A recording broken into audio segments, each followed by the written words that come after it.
Is as rahín ó gúchas mé agus rahín sé sin rahín, so sin ra sé sin fort I méle agus tá fort mór I leir na dithe tá annis tá sé díreach ar imil na cathrach ach fort beag a bhí ann ag an am fadó. Sin Logainm is bheallamsa I gcónda limní na craobh córa. Bhí mac de téama talún sa ceantar agus hit sé rá le cailín dahol glóta.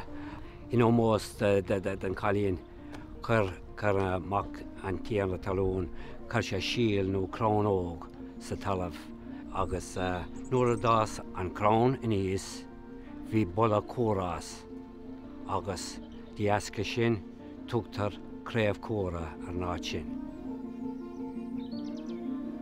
Logainm is fearlam na dún bleisce mar sin an airthar limní. Ní fisca cínte cén bonus atá leis an Logainm sin ach tá ar a trí teoiric an sin ina le. Cean amháin deatar go muinenn sé le áhan anna bheog nó sraithan beag ar tugadh an bleisc ar. Muoin daoine eile go muinenn sé le anam iaracínt a bhí sa cheantar ire mucha mar tharlaíonn sé san námat a thart agus bleisc an tanam a bhír.